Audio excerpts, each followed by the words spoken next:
Ferguson. Hello everyone, welcome to Club Reaction to Celtic 2 Rangers 3 here on Club at 22 the Rangers podcast. Ali, fucking got to do it the hard way, have you not? Aye, twice in a week for Rangers.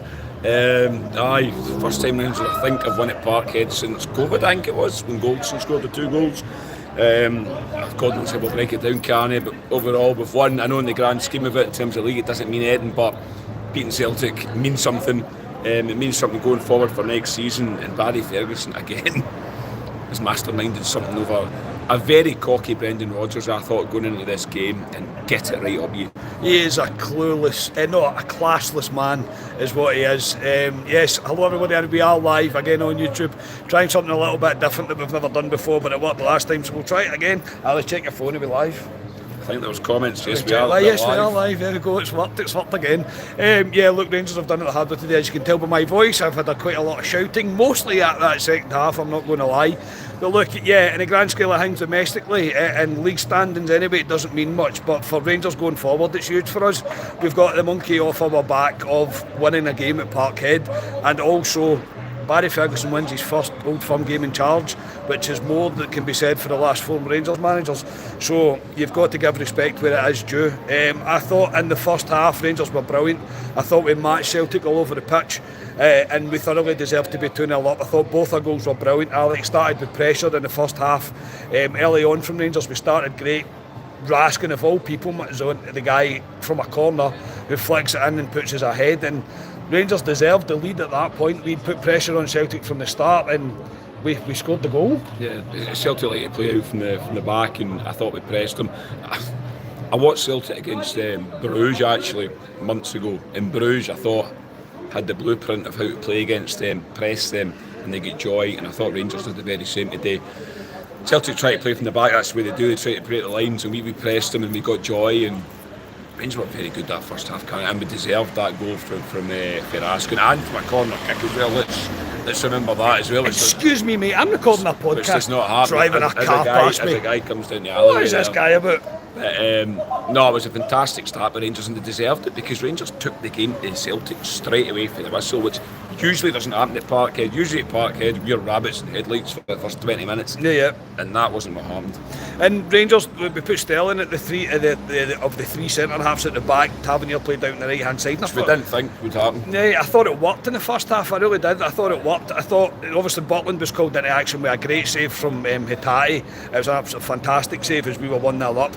And then Czerny really should have put us 2-0 up. If he had a right boot, I think we would have been, because Schmeichel was off his line. He should have hit the shot with his right foot, and I was getting to you, Ali. You could see me getting pissed off, and all I could think about was, God, we could be 2-0 up right now. But I didn't need to worry for too much longer. A fantastic ball by James Tavernier to Nico Raskin, who flicks the ball behind him over the top of Carter Vickers. Diomande, with all the composure you want to see in these kind of fixtures at that point, tucks into the corner and makes it 2-0. And Ali, we were a tad excited at that point. They must have been watching Ryan Kent with the guns. Oh yes, it was great. Which was fantastic to see for Diomande. That's good shithousery. That's what I want to see in their midden, to be honest. We don't do enough for that, and we should be doing it. Czerny will come on to later, but fantastic with team. It was a great goal, Carney, by Rangers. But for training ground, I'd probably say good chip ball.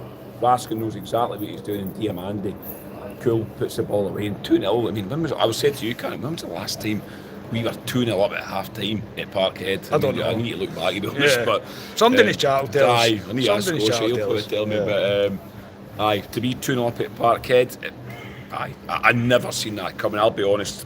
And I said to you coming into the pub, Carney, our group chat was quiet this morning because I think we all thought we were going to see the same movie. Yeah. But we didn't. Well, I did, mate, and I'm not going to lie, I didn't really have the same kind of buzz as I usually do. It didn't really feel the same. Even the Missy said to me, does it seem like an Old Firm morning? I was like, I don't really feel it today. But thankfully I was proven wrong. Maybe I should have been more up for it than what I was. But at half time I thought, just keep the heat in the second half, Rangers. I thought if we keep our composure that we showed in the first half, then we'll be absolutely fine. And they must have listened to me and decided to do the exact opposite. The second half from Rangers, for the majority of it, was not good. Really not good at all. We lost all composure. Celtic got an early goal to bring it back to 2-1, and Rangers didn't really recover from it. We really didn't. I thought we were all over the place. I thought the shape went all to pot, and if the manager, Barry Ferguson's not going to use the excuse about tired legs, and neither am I. And if I'm going to be honest, I don't think any of the 2 goals has got anything to do with tired legs. I really don't. I just think it's Rangers losing their heads a little bit. I don't think we really entered the second half at all until we made the 3 changes. We're bringing Igaman on, Lawrence, and he brought Enciala on at the back as well. Obviously Balogun had to go off as well. I thought Balogun was shaky the full game today. I really didn't think he started, to be honest. Same, mate. Yeah, I think that's probably something worth talking about. Obviously, like, Balogun is he's 36 years and he's one of the best. He is. If he's not, he's one of the best centre halves that we have at the club. We've said that for a while. But today he looked shaky. He made some stupid decisions. He made silly passes across the back line that he shouldn't have been making. That's fair, innit? It's fair. I don't want to be too harsh. Look, I'm obviously delighted that we've won, but I wouldn't have started him because he played 120 minutes Thursday night. We know Balogun can't play 2 games in the trot, especially if he's played 120 minutes on a Thursday night. Balogun's he's a great defender. I keep saying I want to bring in a 27, 26-year-old Leon Balogun from next season because he's got the right attitude, but he struggled. You could see he was off the pace, but he gives everything. But I'm not going to stand here and slag Balogun because the guy's 36 years of age. He's a 4th choice centre half. I'm 36, Alistair. No, I'm nearly 40 for Christ's sake.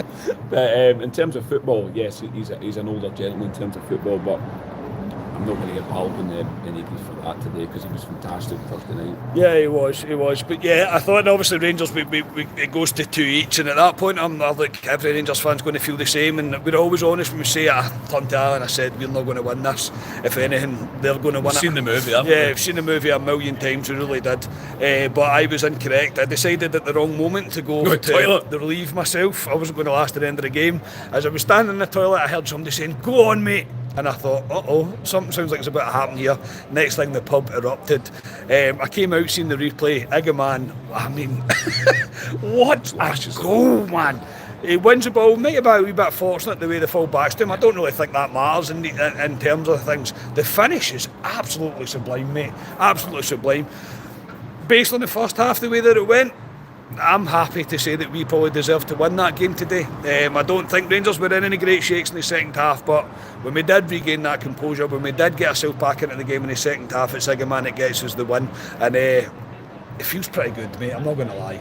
It does, because when it goes to each, Carney, and there's 15 minutes to go, we look at each other and go, we've seen this movie before, we know how it ends. Celtic usually get the last minute goal, and you're sitting there thinking, when does the narrative change? When does the script flip? And I'll be honest, I didn't see it.